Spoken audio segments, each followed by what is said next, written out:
Hello दोस्तों, मेरा नाम दीपक अधिकारी और आपका स्वागत है मेरे यूट्यूब चैनल पे। आज की जो वीडियो होगी वो होगी हमारी नंबर सिस्टम के ऊपर। आज के वीडियो में हम क्या पढ़ने जा रहे हैं? Number system. Number system basically number system होता क्या है, उससे पहले हमें जानना पड़ेगा कि नंबर्स क्या होते हैं। अच्छा, नंबर्स क्या होता है? नंबर्स क्या होते हैं? गिनती। 1 2 3 4 यही तो होती है हमारी नंबर्स, है ना। 1 2 3 4 एंड सो ऑन जाता है इन्फिनिटी तक। तो ऐसे जो नंबर्स होते हैं इनका अगर हमने क्या बना दिया, एक सिस्टम बना दिया। अब हम क्या सोचते हैं कि नंबर्स क्या होते हैं? 1 2 3 4 यही हमारे लिए नंबर्स है, क्योंकि हमारी डे टू डे लाइफ में हम इन्हीं नंबर्स का यूज़ करते हैं। कैसे? जैसे कभी तुम शॉप में जाओगे कुछ सामान खरीदने, तो उसी क्या कहोगे? भैया 4 किलो आलू दे दो, भैया 2 किलो प्याज दे दो, भैया 1 किलो चीनी दे दो। तो हम बेसिकली हमारा जो नंबर होता है वो इन्हीं में यूज़ होता है। ठीक हो गया। हम या फिर क्या कहेंगे उससे, अगर हम पैसों में बात करें तो 100 रुपये दे दो, 50 रुपये दे दो, 200 रुपये दे दो। तो हमारी जो करेंसी रहती है उसमें भी नंबर्स का इस्तेमाल हो रहा है। और भी बहुत चीज़ें हैं, काउंटिंग, हमारे मतलब नंबर्स से हम घिरे हुए हैं। ठीक है। और जो हमारे नंबर्स होते हैं वो हमारे कंप्यूटर्स में भी यूज़ होते हैं। कंप्यूटर लैंग्वेज भी तो नंबर पे बेस्ड है, 0 और 1। ठीक है। तो नंबर इतना इंपॉर्टेंट कॉन्सेप्ट है, इतना इंपॉर्टेंट कॉन्सेप्ट है, मतलब मैथ्स की ये क्या कह सकते हैं, इसको नींव कह सकते हैं नंबर सिस्टम को। अच्छा, हमारे पास केवल इतने ही नंबर नहीं है जो हम basically day to day life में यूज़ करते हैं। अगर आप मैथ्स को डिटेल में पढ़ते हैं तो आपके साथ मैथ्स के बहुत सारे नंबरों से सामना होता होगा। उन सभी नंबरों को जब हम एक सिस्टम में बांध देते हैं तो उसे क्या कहते हैं? हम नंबर सिस्टम कहते हैं। ठीक है। जैसे कि आप ये पेंटिंग देखो, ये एक पिक्चर है, इसके पीछे देखो, आप देखो यहाँ क्या स्टार्स है। अब हम क्या कहेंगे, क्या एक ही तरीके का स्टार है ना? स्पेस में जब हम जाते हैं तो बहुत सारे स्टार्स हमें दिखते हैं, एक तरीके की नहीं, अलग अलग तरीके के स्टार, कोई बड़ा कोई छोटा, कोई किसी तरीके का, कोई ज़्यादा ब्राइट होता है। तो सबका क्या बनाया है? स्पेस में एक कलेक्शन बनाया है। ठीक हो गया। तो इस कलेक्शन को हम क्या कहते हैं? Number system. जो हम नंबर्स का कलेक्शन बनाते हैं। समझ में आया? तो नंबर सिस्टम के ऊपर हम आज डिटेल डिस्कशन करने वाले हैं। हमारा जो नंबर सिस्टम है हम ये शुरू कर रहे हैं एनसीईआरटी 9th क्लास की। फिर बढ़ते बढ़ते हम 10th 11th 12th में जो भी हम नंबर सिस्टम के ऊपर है सब कुछ पढ़ेंगे। आज हमारी जो वीडियो बनेगी अभी ये कुछ 2 3 पार्ट, वो नंबर सिस्टम कौन सी होगी? क्लास 9, क्योंकि क्लास 9 से ही बेसिक नंबर सिस्टम शुरू होता है। तो चलो शुरू करते हैं हमारी वीडियो को नंबर सिस्टम्स की। नंबर सिस्टम की अगर हम बात करें, जो नंबर सिस्टम है ये एक वेब टाइप का है, मतलब क्या कह सकते हैं, जाल टाइप का। अगर मैं एक जाला बनाऊं, ठीक हो गया, इस टाइप का, ये इस टाइप का क्या बना दिया, एक वेब बना दिया। तो इसमें क्या है? ये एक जाल है जिसमें बहुत सारे नंबर्स क्या हैं? एडजस्ट हैं। ठीक हो गया। इसमें एक तरीके के नंबर नहीं है, हम क्या कह सकते हैं, इसे बहुत सारे बहुत अलग अलग टाइप्स के नंबर इसमें आ जाते हैं। तो उसे क्या कहते हैं? हम कलेक्शन ऑफ नंबर्स। ठीक हो गया। तो इसमें एक टाइप के नंबर नहीं, अलग अलग टाइप के, अलग अलग टाइप के हम क्या पढ़ेंगे? इसमें नंबर्स को डिस्कस करेंगे। अच्छा, नंबर सिस्टम में कितने टाइप के नंबर हैं? ठीक हो गया। नंबर सिस्टम में कितने टाइप के नंबर है, तो हमारे पास देख लेते हैं आज कितने टाइप के नंबर हैं, सब जान लेंगे। तो हमारे पास बेसिकली हमारे पास जो नंबर सिस्टम होता है वो होता है हमारे नेचुरल नंबर, फिर होते हैं होल नंबर, फिर होते हैं इंटीजर्स, फिर होते हैं रेशनल नंबर और फिर होते हैं इरेशनल नंबर। ये हमारे आते हैं किसमें? नंबर सिस्टम्स में। ठीक हो गया। एक चीज और होती है हमारी, वो होती है तुम्हारी इमेजिनरी नंबर। ये हमारे सारे जो नंबर्स होते हैं ये किसके अंडर आते हैं? ये जो सारे नंबर्स हैं ये रियल नंबर्स के अंदर आते हैं। Real number. अब रियल नंबर क्या है? रियल मतलब जो असलियत में एग्जिस्ट करते हैं उनको क्या कहते हैं? हम रियल नंबर। और दूसरे क्या होते हैं? Imaginary number. ठीक है। इमेजिनरी नंबर जो हमारे इमेजिनेशन से आए हैं, मतलब वो रियल में एग्जिस्ट नहीं करते, हमारे इमेजिनरी से आए हैं। तो ये हमारे नंबर सिस्टम की दो बेसिक ब्रांच है नंबर सिस्टम पढ़ने की। ठीक हो गया। तो हम जो पढ़ रहे हैं वो रियल नंबर्स के ऊपर पढ़ रहे हैं। ठीक हो गया। इमेजिनरी नंबर वाला कॉन्सेप्ट अभी हमारी क्लासेस में नहीं है, आगे जाके जब हम हायर क्लासेस में जाएंगे तो वहां पढ़ेंगे हम इमेजिनरी का कॉन्सेप्ट। ठीक है। तो हमारे पास 5 टाइप के नंबर सिस्टम के अंदर 5 टाइप के नंबर्स हैं। चलो एक एक करके इन्हें जल्दी जल्दी क्या कर लेते हैं? डिस्कस कर लेते हैं। तो हमारे पास पहला जो नंबर सिस्टम में नंबर आता है वो आता है नेचुरल नंबर। अच्छा, अब इसको नेचुरल नंबर क्यों कहते हैं? तुम अभी वीडियो देख रहे हो, तुम्हारे आसपास कोई बैठा है? कोई आसपास बैठा नहीं है तो बाहर जाओ, किसी से पूछो, पॉज करो वीडियो को और उससे पूछो, भैया दीदी कोई भी बैठा हो, मम्मी पापा सबसे, ठीक है, क्या पूछोगे इससे? जरा बताना, जरा नंबर क्या होते हैं, काउंटिंग करना, जरा गिनती सुनाना, ऐसे कहोगे? कहो जरा उनसे। तो वो क्या करेंगे, जब बेसिकली तुमसे ये क्वेश्चन पूछोगे तो उनका एक जवाब होगा सबका। वो कहेंगे 1 2 3 4 5 6, वो कहेंगे 1 2 3 4 5 6। कोई भी तुमसे भी अगर कोई पूछेगा कि काउंटिंग सुनाना जरा, तुम क्या कहोगे? 1 2 3 4 5 6 1, यही कहोगे। तो क्या होता है, तुम्हारे नेचुरली तुम्हारे मुंह से वो नंबर फ्लो होते हैं, इसीलिए उन नंबर्स को क्या कहा जाता है, नेचुरल नंबर। इसका मतलब नेचुरल नंबर क्या है, 1 2 3 4 5 6 एंड सो ऑन, जाते जाते जितना आगे तक जा सकता है। तो जो ये नंबर्स होते हैं ये क्या कहलाते हैं, हमारे नेचुरल नंबर, और इसे किससे डिनोट किया जाता है, एन से, N for natural number basically. ठीक हो गया। तो ये क्या है, एक नेचुरल नंबर का सेट है। नेचुरल नंबर के अंदर कौन कौन से नंबर आते हैं, जो 1 से स्टार्ट होते हैं और इन्फिनिटी तक जाते हैं। ठीक हो गया, ये सब हो गया। अब हमारा नेचुरल नंबर की हमने क्या बना दी, एक लिस्ट बना दी, सब खुश हो गए, नेचुरल नंबर बन गया। अब कोई क्या हो रहा है कि नेचुरल नंबर बनने के बाद थोड़ी सी कंफ्यूजन हुई, कुछ आया दिमाग में कि कुछ तो मिसिंग है ना। तो जब हमने इधर उधर देखा तो कौन मिसिंग मिला, ये भाई साहब मिसिंग थे। क्यों, क्योंकि सबसे इंपॉर्टेंट नंबर जो है हमारे मैथमेटिक्स में वो यही है। ठीक है, 10 यही बनाता है, 20 30 40 50 60 100, जितने भी जीरोस वाली बड़ी क्वांटिटीज होती हैं वो जीरो से बनती हैं। इसी को कैसे मिस कर दिया, अरे इसे कैसे मिस किया, सबसे बड़ी प्रॉब्लम होगी। ठीक हो गया। वो तुमने देखा नहीं क्लास में, जब हम क्लास की फोटो खिंचाते हैं तो कोई बच्चा मिस हो जाता है और वो बच्चा टॉपर है ना, ये टॉपर ही तो था नंबर सिस्टम का। वो टॉपर मिस हो जाता है तो फोटो तो खींच गई, हमारी फोटो खींच के क्या बन गई, अगर इसको बात है ये बन गई, फोटो खींच गई नंबर सिस्टम की। अब जब वो बच्चा आया उसने देखा कि अरे मैं तो मिस हूँ, मैं तो टॉपर हूँ, मुझे कैसे मिस कर सकते हो, ये कहा उसने। तो उन्होंने कहा हाँ ये तो टॉपर है, इसको कैसे मिस करें। तो इसके लिए एक नई फोटो खींची, कौन सी फोटो खींची, होल नंबर्स की फोटो खींची। अच्छा अच्छा, होल नंबर इसमें क्या आ जाएगा, जीरो भी आ जाएगा, 0 1 2 3 4 5 6 एंड सो ऑन इनफाइनाइट तक। ठीक हो गया। तो ये बन जाता है क्या, होल नंबर। होल नंबर में हम जीरो को भी इंक्लूड करते हैं। ठीक हो गया। अब जब होल नंबर हमने इंक्लूड कर दिया, जीरो भी, अब अगला क्या नंबर आया हमारा, इंटीजर्स नंबर आए। क्या है, इंटीजर। अभी तक हमने होल नंबर और नेचुरल नंबर में देखे कि सारे नंबर पॉजिटिव चल रहे हैं, जीरो को छोड़ के, जीरो पॉजिटिव नेगेटिव कुछ नहीं होता। ठीक है क्या, तो हमने क्या देखा कि हमारे सारे नंबर पॉजिटिव चल रहे हैं, तो हमेशा हम पॉजिटिव वैल्यू का यूज करें। हमेशा हम पॉजिटिव वैल्यू का यूज करें, ऐसा तो पॉसिबल नहीं है, क्योंकि हम जब मैथमेटिक्स को पढ़ते हैं तो हमारे पास पॉजिटिव के साथ नेगेटिव वैल्यूज भी आते हैं। उन्हें कहाँ रखें, नेगेटिव वैल्यू कैसे आती है, ये देखो, temperature one of the best example है ये नेगेटिव वैल्यू को समझाने का। ठीक होगा, क्योंकि अगर हमारी टेम्परेचर इंक्रीज करता है तो हम पॉजिटिव डिग्री सेल्सियस लेते हैं, और जब हमारी ठंडी बढ़ने लग जाती है तो हम नेगेटिव डिग्री, 0 डिग्री बर्फ पड़ती है उसके नीचे जमना शुरू हो जाते हैं। तो नेगेटिव वैल्यूज को कहाँ रखें, वो भी तो है, तुमने होल नेचुरल बना दिए पॉजिटिव के लिए, इन नेगेटिव को कहाँ रखोगे, तो इन नेगेटिव के लिए हमने क्या स्टार्ट किया, इंटीजर्स किया। यहाँ पर कैसे नंबर्स होंगे, पॉजिटिव के साथ साथ नेगेटिव भी। समझ में आया, ये है तुम्हारे क्या, इंटीजर्स। ठीक है, अब आता है तुम्हारा रेशनल नंबर। रेशनल नंबर क्या होता है, रेशनल नंबर को समझो। रेशनल नंबर्स क्या होते हैं, रेशनल नंबर्स वो नंबर्स होते हैं जिनको क्या करते हैं हम, रेशियो में बात करते हैं, जिन नंबर्स की बात करते हैं रेशियो में। अच्छा कैसे, जरा एग्जांपल समझो। ठीक है, एग्जांपल कैसे समझोगे, ये देखो क्या है तुम्हारे पास, एक पिज्जा, इससे एग्जांपल समझो, इससे अच्छा एग्जांपल नहीं मिलेगा। ये है तुम्हारे पास पूरा एक पिज्जा, पूरा क्या है, एक पिज्जा। इसमें टोटल कितने पार्ट हैं, 6 पार्ट हैं। टोटल कितने पार्ट हैं, 6 पार्ट हैं।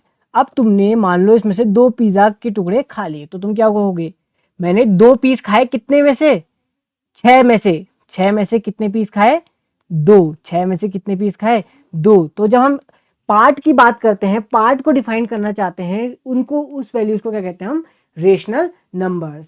ठीक हो गया, रेशनल नंबर समझ आया कि इतने में से कितना, 7 में से 1, या फिर क्या कहें हम, 6 में से 1। अच्छा ये तो हमारा बेसिक एग्जांपल हो गया समझने के लिए। ठीक है, अगर तुम इसकी बेसिक डेफिनेशन जानना चाहो, क्या, जो हमारी बेसिक मैथ की डेफिनेशन होती है रैशनल नंबर्स की, वो क्या होती है हमारे पास, रेशनल नंबर्स वो नंबर्स होते हैं जिन्हें p अपॉन क्यू की फॉर्म में की लिखा जा सकता है, और जिसमें q कभी भी क्या नहीं होता, 0 नहीं होता। यही चीज है हमारी रेशनल नंबर्स। ठीक है, रेशनल का मतलब रेशियो से है, समझ में आया, रेशनल का मतलब रेशियो से है, समझ में आ गया। तो ये हमारे क्या होते हैं, रेशनल नंबर्स होते हैं। ठीक हो गया, ये क्या होता है हमारे रेशनल नंबर्स। अच्छा आगे बढ़ो, इरेशनल नंबर्स क्या है, ऐसे नंबर जिन्हें p अपॉन क्यू की फॉर्म में नहीं लिखा जा सकता। ठीक है, अच्छा रेशनल नंबर्स में अगर तुम देखो तो p अपॉन क्यू की मतलब q p को डिवाइड कर देगा, एक पॉइंट के बाद तो डिवाइड आ ही जाएगा आंसर, पॉइंट के बाद भी निकालते, पर इरेशनल नंबर्स में ऐसा नहीं होता। इरेशनल नंबर में क्या होता है कि जब हम इसे डिवाइड करते हैं तो ये वैल्यूज ना कभी भी एंड नहीं होती है, बढ़ती रहेंगी, कभी भी खत्म नहीं होगी। जैसे पाई इसका बेस्ट एग्जांपल है इरेशनल नंबर्स का। क्यों?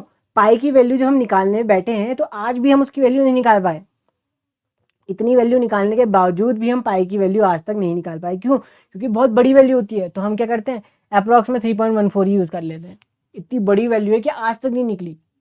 तो ये वैल्यूज क्या होती हैं, जिन वैल्यूज को, जिन नंबर्स को हम p अपॉन क्यू की फॉर्म में नहीं लिख सकते, वो वैल्यूज, वो नंबर्स क्या कहलाते हैं, हमारे इरेशनल नंबर्स कहलाते हैं। बोलते अच्छा सर पाई की वैल्यू तो 22/7 होती है, पाई की वैल्यू 22/7 होती है, ये तो है पाई p अपॉन क्यू की फॉर्म में, कैसे कह दिया नहीं है? तो याद रखो पाई की जो वैल्यू होती है वो 22/7 नहीं होती है, ये वैल्यू हम अप्रोक्स में मान के चलते हैं, इसको हम एक्यूरेट वैल्यू पाई की नहीं कहते हैं। पाई की जो एक्यूरेट वैल्यू है वो 22/7 नहीं होती है। समझ में आया? पाई की वैल्यू कितनी नहीं होती है, 22/7 नहीं होती है, पाई की वैल्यू 3.14। ये 22/7 हम अप्रोक्स में मान के चलते हैं, ठीक है? तो यहाँ पर कंफ्यूजन मत हो ना, माइंड में आता है कभी कभार पाई इरेशनल है पर 22/7 तो होता है, 22/7 तो होता है, हम तो यही पढ़ रहे हैं आज तक।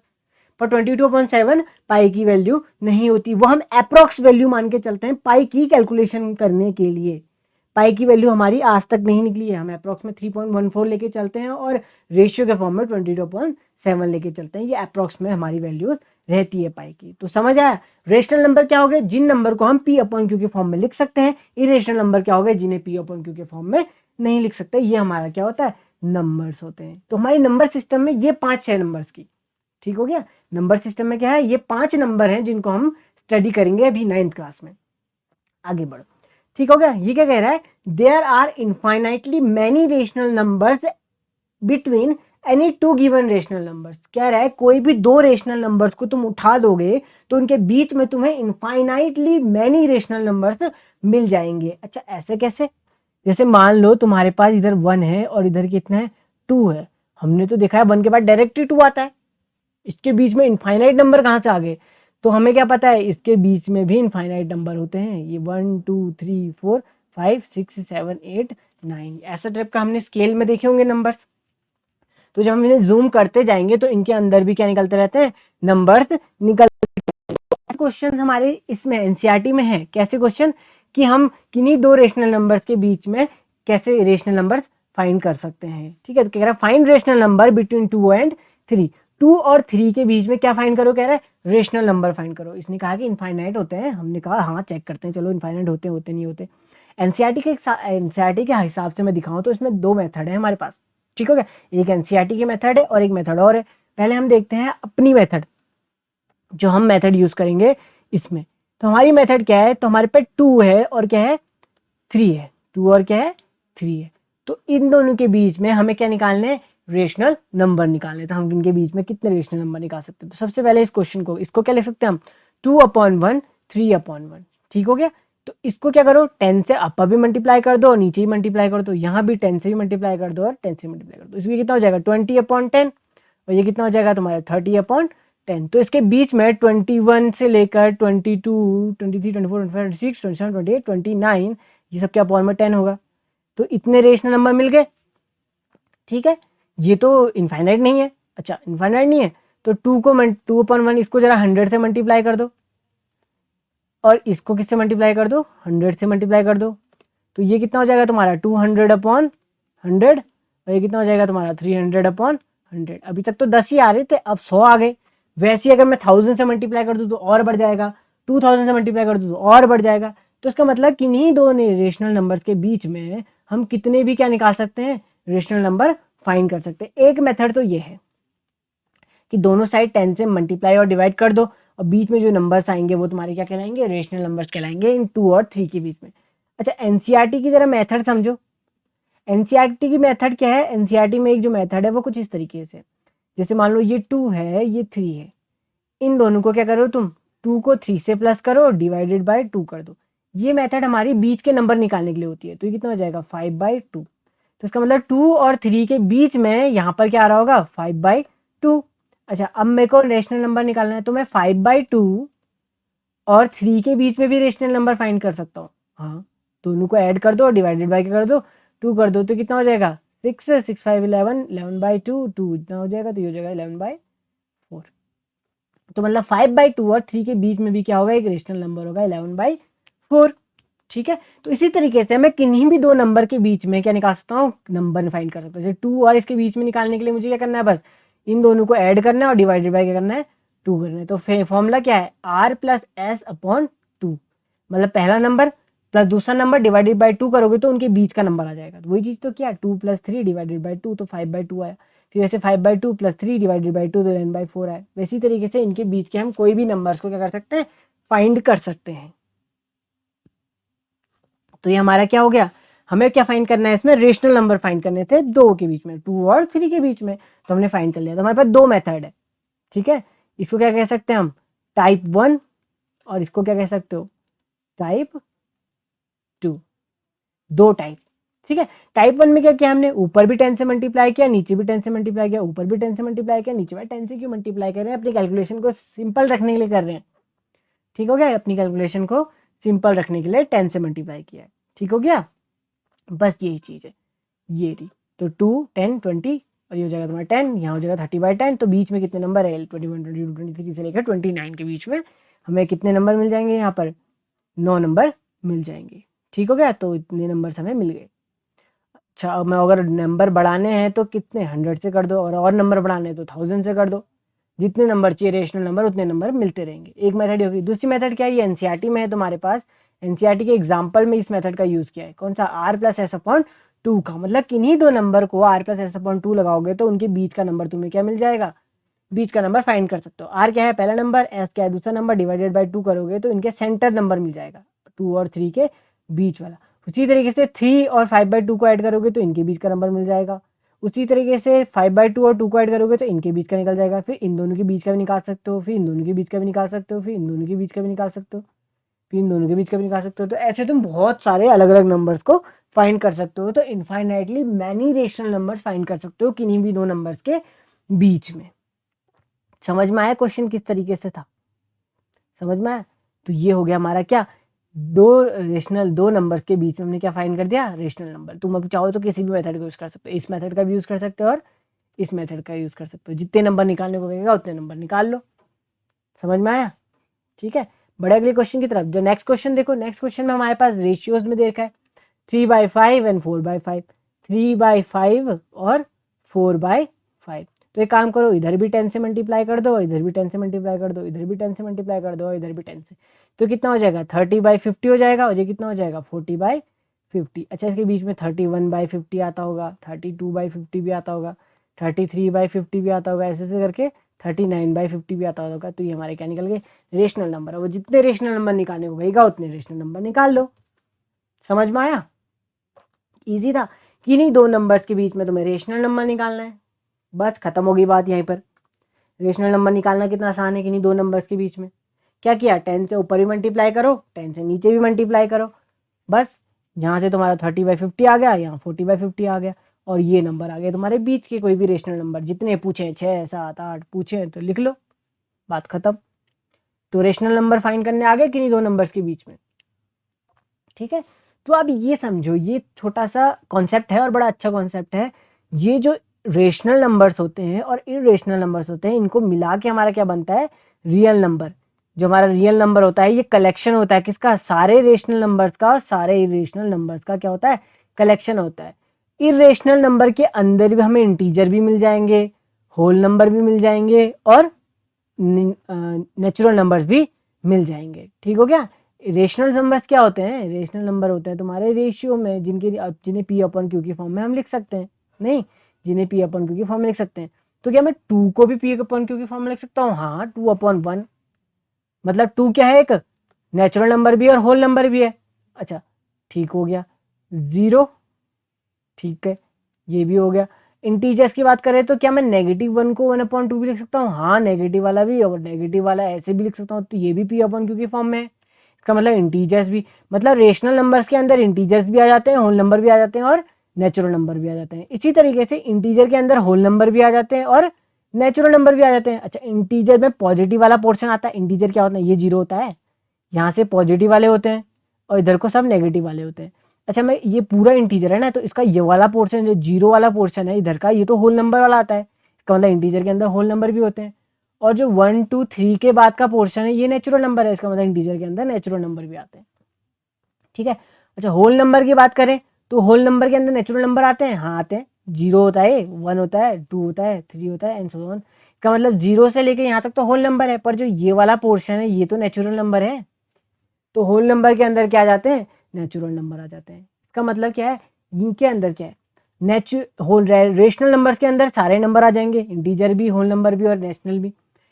और इंटीजर्स के अंदर होल नंबर भी आ जाएगा और नेचुरल नंबर भी आ जाएगा, और होल नंबर के अंदर नेचुरल नंबर भी आ जाएगा। पर इसका उल्टा नहीं होता है, नेचुरल नंबर लिखने चाहूँ मैं, नेचुरल नंबर क्या लिख सकता हूँ, 1 2 3 4, क्या इसके अंदर होल नंबर है, नहीं, जीरो तो है ही नहीं, तो होल नंबर कहाँ से हो जाएगा। क्या ये इंटीजर है इसके अंदर, नहीं, नेगेटिव वाला पोर्शन है ही, तो इंटीजर कहाँ से हो जाएगा। समझ में आ गया। रेशनल नंबर्स क्या सारे रेशनल नंबर नहीं है, ये वाला पोर्शन है बस। ठीक है। तो अगर इससे रिलेटेड क्वेश्चन आए तो हम कैसे लिख सकते हैं, जैसे ये क्वेश्चन है, क्या कह रहा है, every natural number is a whole number. जितने भी नेचुरल नंबर हैं वो क्या सब होल नंबर है, हाँ है। अच्छा मैं अगर होल नंबर कहूँ तो 1 2 3 4 5, ये हमारे क्या है, होल नंबर। होल नंबर के अंदर जितने भी नेचुरल नंबर हैं ये सब होल नंबर के अंदर आते हैं, हाँ। Every natural number is a whole number, हर नेचुरल नंबर क्या है, होल नंबर है। अगर जीरो नहीं होता तो 1 2 3 4 भी तो होल नंबर के अंदर आते ही है ना, तो ये पोर्शन क्या हो गया, ट्रू। पर अगर मैं कहूँ कि every whole number is a natural number, सारे होल नंबर नेचुरल नंबर है, नहीं, जीरो कहाँ है नेचुरल नंबर, जीरो तो आता ही नहीं नेचुरल नंबर के अंदर। ठीक हो गया, जीरो तो आता ही नहीं है नेचुरल नंबर के अंदर, तो सारे होल नंबर कभी भी नेचुरल नंबर नहीं होंगे, पर सारे नेचुरल नंबर होल नंबर होंगे, ये सारे नेचुरल नंबर होल नंबर के अंदर आते हैं। ठीक हो गया। Every integer is the whole number, हर इंटीजर होल नंबर है, हर इंटीजर होल नंबर है क्या, नहीं, हर इंटीजर होल नंबर नहीं है। सारे इंटीजर मतलब नेगेटिव वाले, होल नंबर के अंदर नेगेटिव वाले कहाँ थे, ये नंबर इंटीजर है पर होल नंबर है क्या, नहीं, तो ये पोर्शन क्या हो जाएगा, फॉल्स हो जाएगा। समझ में आया, सारे इंटीजर होल नंबर नहीं है। ठीक हो गया, क्योंकि इंटीजर्स के अंदर नेगेटिव पोर्शन भी आता है। समझ में आ गया। अब ये कह रहा है सारे रेशनल होल नंबर हैं, सारे रेशनल नंबर्स, सारे जितने भी रेशनल नंबर्स हैं क्या वो होल नंबर हैं ना, नेगेटिव वाले रेशनल भी तो आते हैं, आते हैं ना, ये नेगेटिव वाले रेशनल, ये कहाँ है होल नंबर के अंदर, होल नंबर के अंदर तो केवल 0 से लेके 1 2 3 4 आते हैं। समझ में आया, जीरो के अंदर नेगेटिव पोर्शन आता ही नहीं है, जीरो के अंदर होल नंबर, होल नंबर में भी केवल क्या 2 3 4 आ रहे हैं। अब यहां अगर मैं चाहूँ तो 4/3 लिख सकता हूँ क्या, ना, होल नंबर तो होता ही नहीं है, कहाँ होता है होल नंबर। समझ में आया, होल नंबर 4/3 नहीं होता, 4/3 तो रेशनल नंबर है, तो सारे रेशनल नंबर होल नंबर कैसे हो सकते हैं, सारे रेशनल नंबर होल नंबर कैसे हो सकते हैं, पर हाँ सारे होल नंबर रेशनल नंबर हो सकते हैं, क्योंकि जितने भी होल नंबर दिख रहे हैं वो सब रेशनल नंबर के अंदर आ जाते हैं। तभी ये डायग्राम बनाया था, क्योंकि सारे होल नंबर किसके अंदर है, इस रेशनल नंबर के अंदर। पर क्या रेशनल नंबर के अंदर सारे होल नंबर हैं, और होल नंबर के अंदर क्या सारे रेशनल नंबर है ना, होल नंबर के अंदर केवल वही रेशनल नंबर है जो होल नंबर के पास ये नंबर है, 1/1 2/1 3/1 4/1, यही रेशनल नंबर, यही रेशनल बन सकते हैं बस यहाँ से, और कोई रेशनल नहीं बन सकता। तो समझ आ गया, तो ये भी क्या हो गया तुम्हारा, फॉल्स हो गया। ये डायग्राम देख के तुम समझ सकते हो आराम से, क्या डायग्राम समझना है, ये देखो ना, सबसे बड़ा जो है सर्कल वो किसका है, रेशनल नंबर का, तो उसके अंदर सारे इंटीजर मिल जाएंगे, सारे होल नंबर मिल जाएंगे और सारे नेचुरल नंबर मिल जाएंगे। समझ में आ गया। ठीक है, इस रेशनल नंबर के अंदर तुम्हें सब कुछ मिल जाएगा, क्या इंटीजर भी मिल जाएगा, होल नंबर भी मिल जाएगा और नेचुरल नंबर भी मिल जाएगा। फिर आई इंटीजर की बारी, इंटीजर के अंदर तुम्हें होल भी मिल जाएगा और नेचुरल भी मिल जाएगा। होल के अंदर तुम्हें क्या मिलेगा, केवल नेचुरल नंबर, और नेचुरल नंबर खुद में अकेला है। ठीक है, पर इसका रिवर्स नहीं कर सकता मैं ना, नेचुरल के अंदर सारे होल मिलेंगे ना ना ना, बिल्कुल नहीं। समझ में आया, होल के अंदर सारे नेचुरल मिलेंगे नहीं, नेचुरल के अंदर सारे रेशनल मिलेंगे ना। समझ में आया, इसका रिवर्स पॉसिबल नहीं है। समझ आया ये नंबर सिस्टम में क्या चीज है, सबसे इंपॉर्टेंट कॉन्सेप्ट। ठीक है, ये क्वेश्चन तुम्हें समझ आ गया होगा ये कॉन्सेप्ट कैसा है, कि कौन सा नंबर किस नंबर के अंदर आ जाते हैं। ठीक है, ये एक सेट टाइप का बन जाता है कि जो रेशनल नंबर्स होंगे वो उनके अंदर ये सारे नंबर प्रेजेंट होंगे। तो इस टाइप से क्वेश्चन आ जाता है कभी 1-1 मार्क्स में, 2-2 मार्क्स में। तो इससे तुम्हें चार्ट से समझ आ जाएगा। तो इधर आगे बढ़ते हैं थोड़ा सा।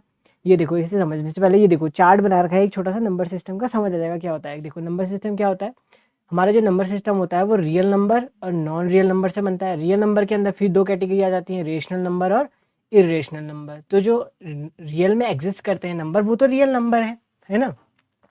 तो हमारी जो रियल नंबर होते हैं वो किन से बन के बनता है, रेशनल और इरेशनल नंबर। फिर रेशनल नंबर के अंदर नेचुरल नंबर भी आ जाते हैं, होल नंबर भी आ जाते हैं और इंटीजर नंबर भी आ जाते हैं। ठीक हो गया।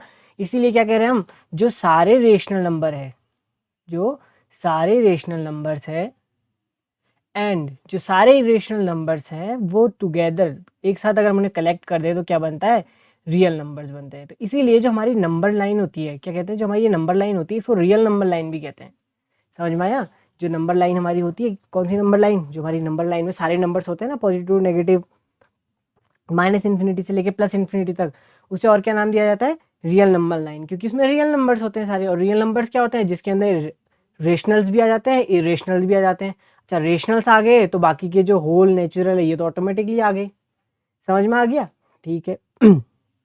सॉरी, समझ आया। ये है इतना छोटा कॉन्सेप्ट अभी इससे रिलेटेड। ठीक, बढ़ते आगे। ये हमारा चार्ट, इस चार्ट को देख लेना, समझ आ जाएगा कि एक नंबर सिस्टम किस तरीके से डिस्ट्रीब्यूटेड है पूरे उस मैथ्स में।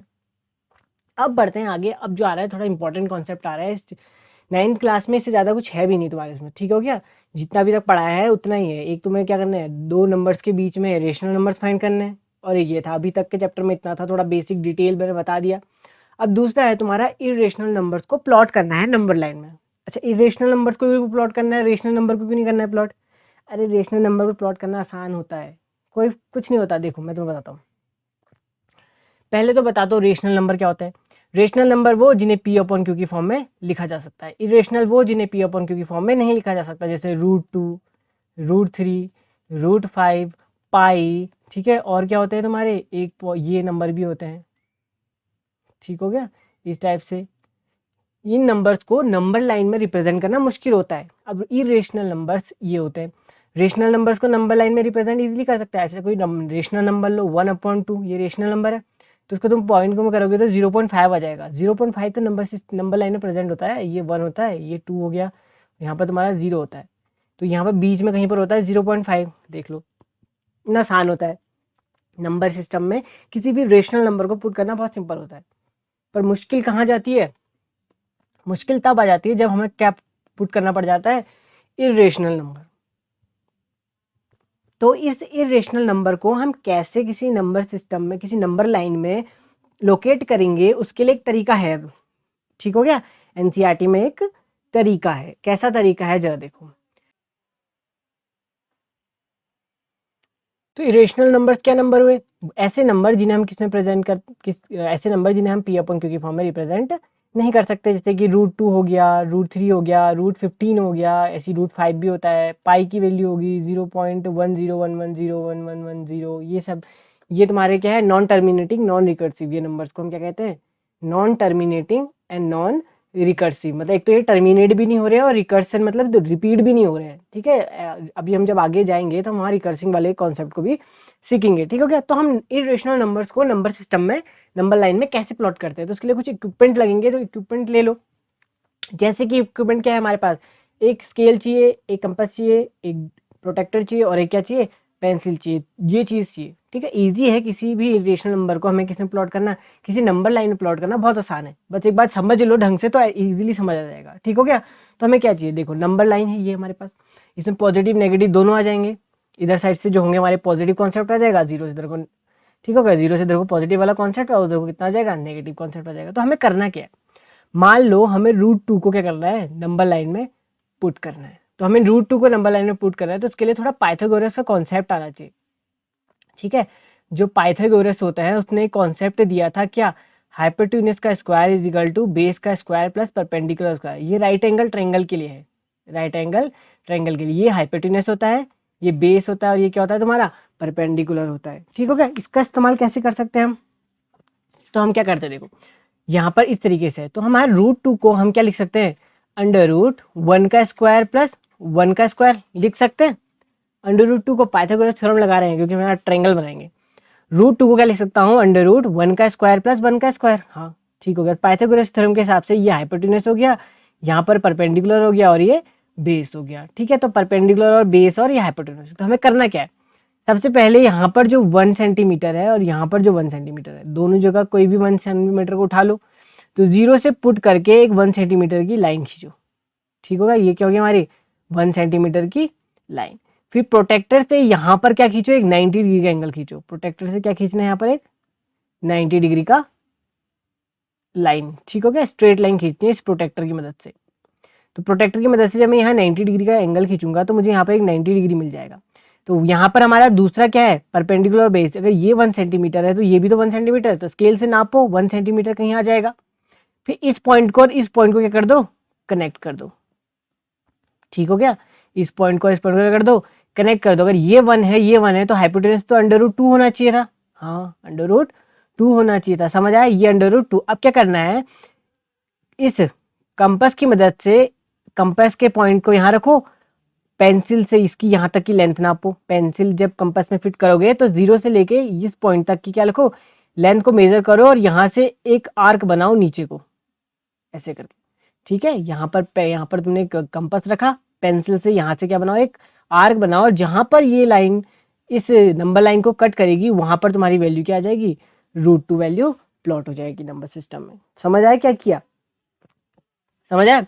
तुमने क्या किया, एक नंबर सिस्टम में पहले पाइथागोरस थ्योरम का इस्तेमाल किया, उसमें क्या किया, √2 को ब्रेक किया। हम कैसे √2 को ब्रेक कर सकते थे, 1 का स्क्वायर प्लस 1 का स्क्वायर, ये परपेंडिकुलर हो गया, बेस हो गया। तो हमने क्या किया, पर बेस बनाया 1 सेंटीमीटर का, यहाँ पर 90 डिग्री का एंगल बनाया, किसकी मदद से, कंपास की मदद से। कंपास की मदद से 90 डिग्री का एंगल क्रिएट किया, तो ये 90 हो गया।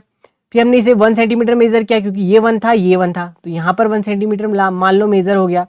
इस पॉइंट को इस पॉइंट से ज्वाइन किया तो ये पॉइंट हमारा क्या हो जाएगा, ऑटोमेटिकली √2 हो जाएगा। ये लेंथ कितनी हो जाएगी, √2। हमें क्या करना है, फिर कंपास को यहाँ पर रखना है और यहाँ से मेजर करना है एक आर्क ऐसे करके। कंपास से पेंसिल से क्या बनाओगे, आर्क बनाओगे। इतने लेंथ की कंपास मेजर करके यहाँ से एक आर्क बनाओगे, जहाँ पर ये नंबर लाइन को कट कर रहा होगा वो नंबर लाइन क्या हो जाएगी, तुम्हारी √2 वैल्यू हो जाएगी।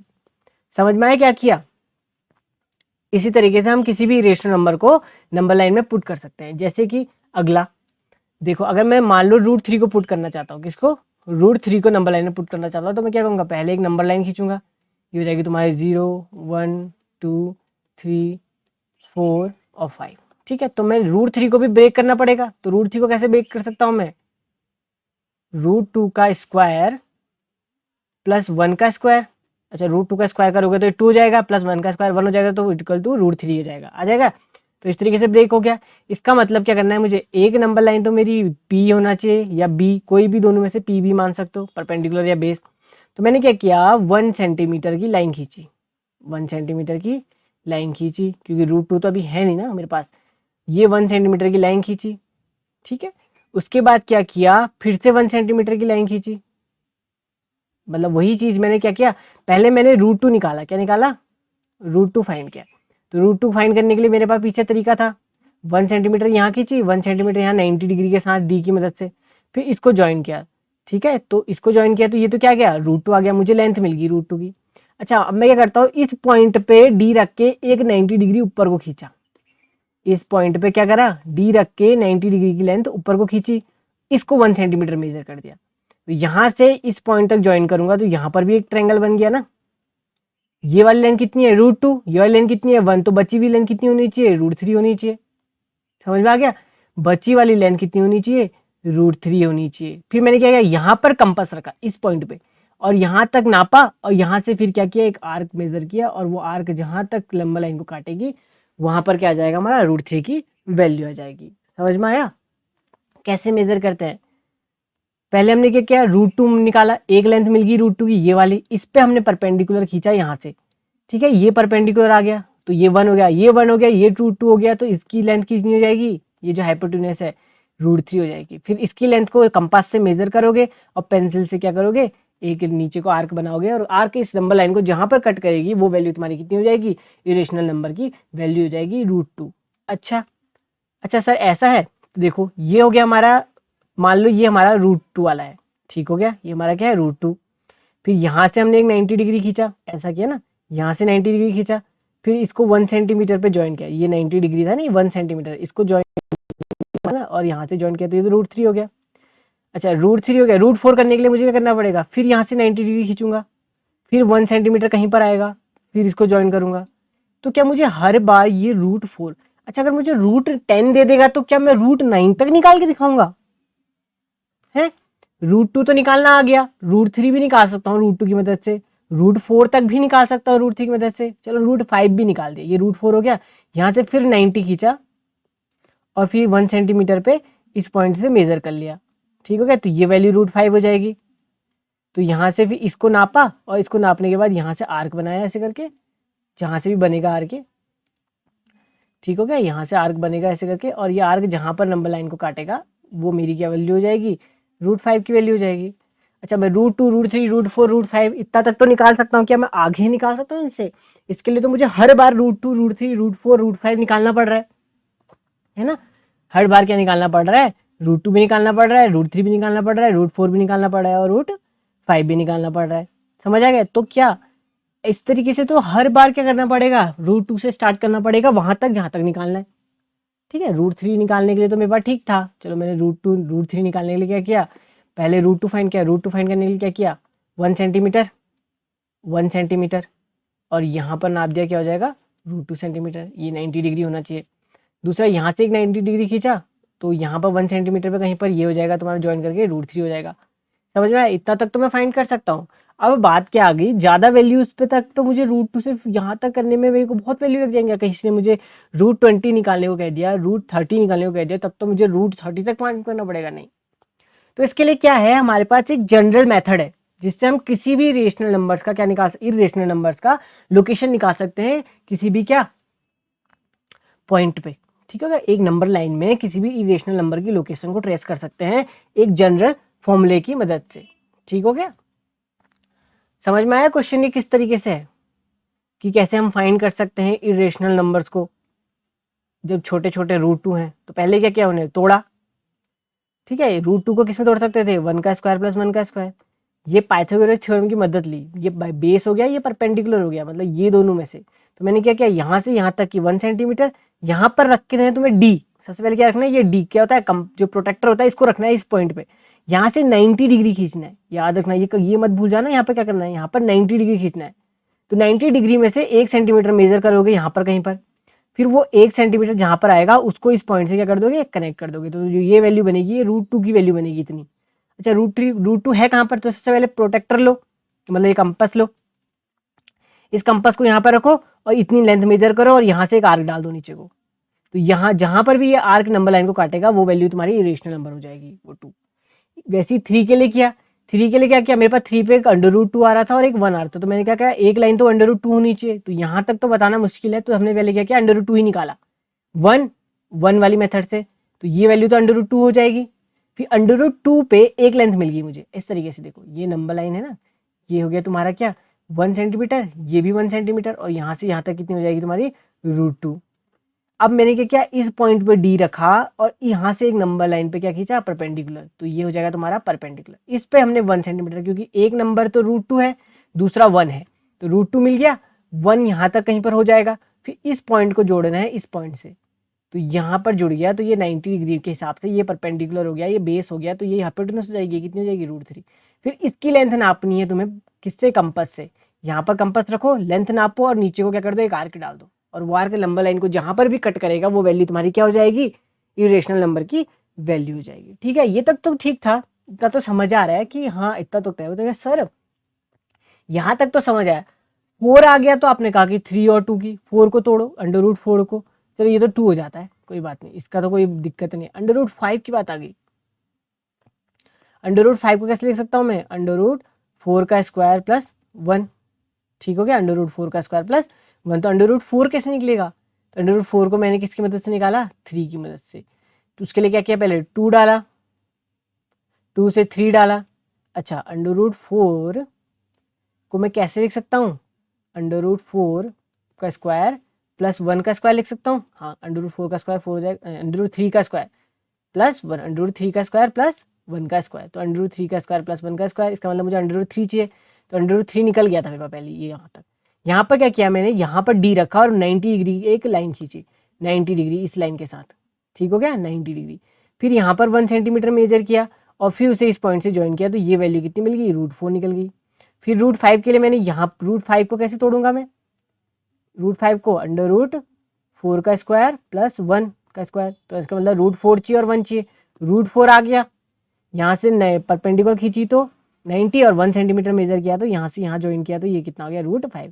फिर यहाँ पर इसकी लेंथ नापी और यहाँ से एक आर्क खींचा, नंबर लाइन को जहाँ पर काटेगा वो वैल्यू क्या हो जाएगी, √5। अच्छा सर ये बताओ कि ये हमें हर बार करना पड़ेगा, अच्छा तो मुझे √9 दो, तो क्या मुझे √2 से स्टार्ट करके √3 लाना पड़ेगा, फिर √4, फिर √5 से ऐसे लेके √8 तक लाके उसके बाद √9 निकलेगा, ये तो बड़ी दिक्कत हो जाएगी। अब इतना ज़्यादा कौन करेगा ना, शुरू से लेके लास्ट तक लाओ, √12 दे दिया वहाँ पहुँचना पड़ेगा, ना ना ना ना ऐसा नहीं। तो इसके लिए क्या किया, इसके लिए एक जनरल तरीका बनाया, ठीक हो गया, क्या बनाया, एक जनरल तरीका या जनरल मेथड कह सकते हैं हम। तो देखो ये जनरल तरीका है क्या, ये जनरल मेथड क्या है। जनरल मेथड में क्या है, मान लो हमारे पास यहाँ पर कोई भी वैल्यू है x मतलब कोई भी नंबर हो सकता है, कोई सा भी, क्योंकि अभी तक तो क्या कर रहे थे, √2 निकालने के लिए √2 निकाला, फिर √3 निकाला, √4 निकाला, ये कर रहे थे ना। √3 निकालने के लिए हमें √2 की जरूरत पड़ रही थी, और √4 निकालने के लिए √3 भी निकालना पड़ रहा है, √2 भी निकालना पड़ रहा है। तो हमने कहा कि ये तो तरीका खराब है भाई, इसमें तो बहुत कुछ करना पड़ा है, क्योंकि बड़ा नंबर आ गया फिर तो हम निकालते रह जाएंगे, हमारा तो आंसर नहीं आएगा। तो इन्होंने कहा एक जनरल मेथड निकालो, एक जनरल तरीका निकालो कि डायरेक्ट हम उसकी वैल्यू फाइंड कर ले। तो हमें क्या करना है, सबसे पहले हमें जैसे कोई भी वैल्यू दी है, मान लो √10 दी है, √5 दी है या √6 दी है, तो हमारे पास कुछ मेथड होंगे। सबसे पहले क्या करेंगे, हम ड्रॉ करेंगे, ड्रॉ लाइन x, जो इतने भी नंबर की हमें लाइन दी होगी हम उस लाइन को ड्रॉ करेंगे, मान लो यहाँ से लेके यहाँ तक, ठीक है।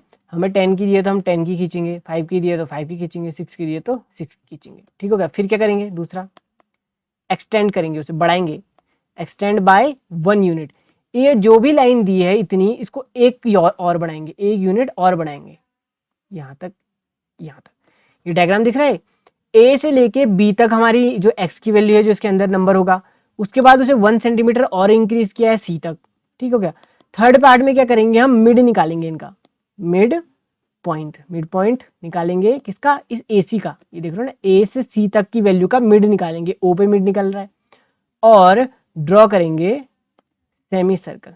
क्या ड्रॉ करेंगे, सेमी सर्कल ड्रॉ करेंगे, ठीक हो गया, सेमी सर्कल ड्रॉ करेंगे। जैसे हमने सेमी सर्कल ड्रॉ किया है, इस बी पॉइंट पे वैल्यू को रख के एक परपेंडिकुलर खींचोगे ऊपर को, डी पे क्या खींचना है, बी पे रख के परपेंडिकुलर खींचना है, और जहां पर ये सर्कल को कट करेगा उतनी लेंथ को क्या मान लेनी है तुम्हारी, √x हो जाएगा, उतनी लेंथ क्या हो जाएगी तुम्हारी, √x, मतलब ये सर्कल को यहाँ पर काटा तो ये वैल्यू कितनी हो जाएगी तुम्हारी, √x हो जाएगी। और इसका पर तुम नंबर लाइन में कैसे लोकेट करोगे, इसकी लेंथ नापो, कंपास रख के क्या करेगा, इसकी लेंथ नापो और एक आर्क डाल दो नीचे को, ये आर्क इस नंबर लाइन को जहां पर भी कट करेगा वो नंबर लाइन तुम्हारी वैल्यू हो जाएगी √x की। आई होप कि तुम्हें समझ आया हो कि क्या करना है इसमें, ठीक है, समझ में आया क्या करना है करके। अच्छा एक क्वेश्चन आता है कि ये वैल्यू √x ही होगी, ऐसा कैसे, कुछ और भी तो हो सकती है, √x ही कैसे होगी ये वैल्यू। तो इसका आराम से एक डेरिवेशन है, समझ लो, छोटा सा डेरिवेशन है, इसको तुम इस पॉइंट से जोड़ो, ठीक है, इस पॉइंट से ज्वाइन करो, तो यहाँ पर तुम्हें देखो क्या बन गया, एक राइट एंगल ट्रायंगल बन गया। तो मैं इस राइट एंगल ट्रायंगल में क्या पाइथागोरस थ्योरम लगा सकता हूँ, हाँ लगा सकता हूँ। पाइथागोरस थ्योरम क्या होती है, हाइपोटेन्यूस, ये तुम्हारा परपेंडिकुलर हो गया और ये जो हिस्सा हो गया तुम्हारा बेस हो गया, इतना। तो पाइथागोरस थ्योरम क्या कहती है कि हाइपोटेन्यूस का स्क्वायर जो होता है वो परपेंडिकुलर के स्क्वायर प्लस बेस के स्क्वायर के बराबर होता है। हाइपोटेन्यूस क्या है हमारे पास, OD, पूरा OD का स्क्वायर, परपेंडिकुलर कितना है, DB का स्क्वायर या BD स्क्वायर कहो, प्लस बेस कितना है, OB का स्क्वायर। इतना समझ आ गया। तो हमें निकालना क्या है, DB कहो या BD कहो, एक ही बात हो जाएगी। तो इसको उधर भेज दो तो हो जाएगा तुम्हारा OD का स्क्वायर माइनस OB का स्क्वायर, फाइंड तो ये करना है। अच्छा OD का स्क्वायर, OD क्या है तुम्हारे पास, OD जो है यहाँ से लेके यहाँ तक है, तो अच्छा ये अगर सर्कल होता तो क्या ये रेडियस होती, हाँ, और ये क्या होती, ये भी रेडियस होती, ये क्या होती, ये भी रेडियस होती, तो ये भी तो रेडियस है, सेंटर से जब सर्कल के कोने तक जुड़ता है तो वो रेडियस होती है। समझ में आया, सर्कल के सेंटर से जब हम कोई लाइन ड्रॉ करते हैं उसके लास्ट सर्कमफ्रेंस तक, तो वो रेडियस होती है। तो इसका मतलब अगर ये जितनी लेंथ इसकी होगी उतनी लेंथ इसकी भी होगी, ठीक है। तो इसकी लेंथ कितनी होगी, अच्छा ये पूरी लेंथ कितनी है, x+1, तो ये तो इसका आधा है ना। देखो यहाँ से लेके यहाँ तक की जो लेंथ है वो x+1 है, तो ये तो हाफ है, तो ये वैल्यू कितनी हो जाएगी, x+1 की हाफ का स्क्वायर, x+1 डिवाइडेड बाई 2, इसका आधा हो जाएगा ना ये पोर्शन, x+1 डिवाइडेड बाई 2, ठीक हो गया। माइनस अब कौन सा पोर्शन, OB वाला पोर्शन, ये वाला पोर्शन, ठीक हो गया, ये वाला पोर्शन। अच्छा ये पोर्शन अगर x/2 है, ठीक है, इतना पोर्शन, इतने में से अगर मैं इतना माइनस कर दूं, देखो जहां O है, O कहां पर है, यहाँ पर, यहाँ से लेके यहाँ तक की लेंथ कितनी है, O से लेके C तक की लेंथ कितनी है, x+1/2। अब इसमें से अगर मैं ये 1 वाला पोर्शन माइनस कर दूं तो यही तो बचेगी, इसमें से 1 वाला पोर्शन माइनस कर दूं तो कितनी हो जाएगी, x+1 - 2 डिवाइडेड बाई 2, एलसीएम लेके तो ये कितना हो जाएगा, x - 1 डिवाइडेड बाई 2। इसका मतलब यहाँ से OB की वैल्यू कितनी आ गई, x - 1 डिवाइडेड बाई 2। तो जब इसको सॉल्व करोगे तो ये वैल्यू कितनी हो जाएगी तुम्हारी, x, समझ में आया। इसको जब सॉल्व करोगे कितनी हो जाएगी, x हो जाएगी। अरे इसे खोल लो ना, ये देखो क्या हो जाएगा, x² + 1 + 2x minus x² + 1 - 2x divided by 2, दोनों का ये और ये कट गया, इस साइन की वजह से साइन अंदर जाके मल्टीप्लाई हो जाएगा ना, 1 से 1 कट गया, ये कितना हो जाएगा तुम्हारा 4x डिवाइडेड बाय 2। अच्छा ये तो स्क्वायर है ना, तो नीचे वाले भी 4 हो जाएंगे, ये भी 4 हो जाएगा, तो 4 से 4 कट गया तो आ गया तुम्हारा x। तो यहाँ से DB² की वैल्यू कितनी आ गई, x, और DB की वैल्यू कितनी आ गई तुम्हारी, √x। समझ में आया, DB को हम √x ही क्यों मान रहे हैं, ये इसका डेरिवेशन है, छोटा सा आता तो नहीं है पेपर में, बस समझने के लिए है कि जो ये वैल्यू हम है, ये वैल्यू को हम x ही क्यों मान रहे हैं। आया समझ में, करना क्या है, जनरल तरीका समझ आया, जनरल मेथड समझ आया। क्या किया, सबसे पहले एक लाइन ड्रॉ करी x सेंटीमीटर की या x की स्केल में, ठीक हो गया, जो हमें वैल्यू दी है उसको 1 सेंटीमीटर से बढ़ाया, फिर उसका मिड पॉइंट निकाला, उससे सेमी सर्कल बनाया, फिर इस B पॉइंट पे जो हमने पहली लाइन खींची थी उस पर एक पॉइंट यहाँ रहा होगा ना, उस पर एक 90 डिग्री क्या करना है, लाइन खींचनी है। वो 90 डिग्री लाइन अगर D इस सर्कमफ्रेंस को जिस पॉइंट पर काटती है, वो जो लाइन होती है तुम्हारी, वही तुम्हारी अंडर की लाइन होती है। फिर इसकी लेंथ नापो, जैसे कंपास में पिछली बार हम लेंथ नाप के आर्क बना रहे थे ना, कंपास से नापो और उससे क्या बनाओ, एक आर्क खींचो नीचे को, जहां पर ये नंबर लाइन में उस आर्क को कट कर देगी वो वैल्यू क्या हो जाएगी तुम्हारी, उससे रेशनल नंबर की वैल्यू हो जाएगी। अच्छा एग्जाम्पल दो एग्जाम्पल लो, पकड़ो एग्जाम्पल क्या है तुम्हारा, मान लो अंडर तुम्हारा कितना है 9.3 है, इसको ले लो अंडर 9.3 है, तो हम क्या करेंगे, सबसे पहले अंडर 9.3 की एक लाइन खींचेंगे, तो ये हो जाएगी 9.3 की क्या हो जाएगी लाइन। फिर इस 9.3 को 1 से एक्सटेंड करेंगे, किससे एक्सटेंड करेंगे, 1 से, ठीक है, 1 से एक्सटेंड करना है, 1 से बड़ा है। फिर इस वैल्यू का क्या करना है, मिड पॉइंट ढूंढना है, इस वैल्यू का क्या करना है, मिड पॉइंट ढूंढना है। मान लो AB थी हमारी ये लाइन, ये हमारी C होगी। मिड पॉइंट ढूंढने के बाद इस मिड पॉइंट पे कंपास रख के एक सर्कल बनाना है, सेमी सर्कल बना लिया सर्कल, ठीक हो गया। अब B पॉइंट पे D रखो और एक परपेंडिकुलर लाइन खींचो, क्या खींचो, परपेंडिकुलर लाइन। ये परपेंडिकुलर लाइन इस सर्कमफ्रेंस को जहां पर काटेगी वहां पर रख के आर्क खींचो नीचे को, यहाँ पर तुम क्या रखोगे, कंपास, यहाँ तक की लेंथ, और एक पेंसिल से क्या खींच दोगे नीचे को, आर्क। नंबर लाइन को ये जिस पॉइंट पर काट देगी वो पहली क्या हो जाएगी तुम्हारी, रेशनल इरेशनल नंबर का पॉइंट वैल्यू हो जाएगा, लोकेशन हो जाएगा। समझ में आया क्या करना है इस क्वेश्चन में, इजी था, ज्यादा कुछ करना नहीं है, इतनी बड़ी वैल्यूज आती भी नहीं है कि तुम्हें कंफ्यूजन हो जाए करना क्या है। समझ में आया, मिड पॉइंट निकालना तो आसान ही होता है किसी 9 का। 10 का मिड पॉइंट क्या होता है, अगर मान लो तुम्हारे को 9 दी है और 1 से एक्सटेंड करोगे तो 10 हो जाएगा, और 10 का मिड पॉइंट 5 होता है, तो ये तो कुछ भी नहीं है, स्केल में पता चल जाता है ना कौन सा मिड है। कुछ करना है इसमें, और कुछ नहीं करना है, बस इतना ही तो करना है। तो 2 मेथड सीख लिए हमने, एक तो मेथड थी वो लॉजिकल, वो है तुम्हारी बेसिक मेथड है, मतलब पहले √2 निकाल, √2 है हमारे पास, √2 की मदद से √3 निकालो, √3 की मदद से √4 निकालो, √4 की मदद से √5 निकालो, ऐसे चलता रहेगा आगे को, ठीक है। पर ये गड़बड़ है क्योंकि इतनी ज़्यादा निकालने में दिक्कत हो जाती है ना, कहीं पर कुछ तो गड़बड़ होगी, कैलकुलेशन मिस्टेक हो जाएगी इतना ज़्यादा, और बहुत ही कॉम्प्लेक्स हो जाता है जब हम ज़्यादा नंबर्स पे पहुँचते हैं। तो इसके लिए हमने क्या निकाला, एक जनरल मेथड निकाला। जनरल मेथड में समझ में आया क्या करना है करके, तो ये था आज की वीडियो में हमने क्या सीखा, नंबर सिस्टम क्या होता है, नंबर सिस्टम में नंबर्स कितने कितने टाइप्स के होते हैं, मेन फोकस इरेशनल और रेशनल में चले गया, ठीक है, क्योंकि बाकी नेचुरल नंबर, होल नंबर और इंटीजर्स, इनको कुछ प्लॉट करने में कोई दिक्कत नहीं है। रेशनल नंबर P/Q के फॉर्म में लिखे जाते हैं, इरेशनल नंबर नहीं लिखे जाते। इरेशनल नंबर में हमारे पास क्या क्या आ जाते हैं, अंडर रूट वाली वैल्यूज़, पाई की वैल्यू भी इरेशनल है, मैंने बताई थी पाई की वैल्यू की, पाई जिन्हें हम पी अपॉन क्यू की फॉर्म में नहीं ले सकते वो क्या होते हैं हमारे इरेशनल, पर पाई की वैल्यू 22/7 होती है, हाँ होती है, तो इसे इरेशनल में क्यों रखा, 22/7 नहीं होती, वो अप्रॉक्स में मान के चलते हैं अपनी कैलकुलेशन को ईजी करने के लिए। आया समझ में, ठीक है। इरेशनल नंबर्स में क्या होते हैं, ये होते हैं √5, √6। अभी हम आगे जब जाएंगे तो हम और वेराइटीज पढ़ेंगे इरेशनल और रेशनल की, रिकर्सिव क्या होते हैं, टर्मिनेटिंग क्या होते हैं, नॉन रिकर्सिव क्या होते हैं, नॉन टर्मिनेटिंग क्या होते हैं, समझ में। आगे वाली वीडियोस में हमें बहुत कुछ सीखने को मिलेगा इस वीडियो से, इन नंबर सिस्टम से रिलेटेड बहुत इंपॉर्टेंट पार्ट था ये नंबर सिस्टम का। ये वाला पार्ट जो है ये मेन तुम्हारा 9th क्लास में आता है, ठीक हो गया। 9th क्लास में नंबर सिस्टम के बारे में ज़्यादा कुछ नहीं है, हम बेसिक सीखेंगे, कंफ्यूजन नहीं, धीरे धीरे सीखेंगे। समझ में आया क्या करना है, ठीक है। तो आज के लिए वीडियो में इतने रखते हैं, मिलते हैं अगली वीडियो में। Have a nice day and thank you.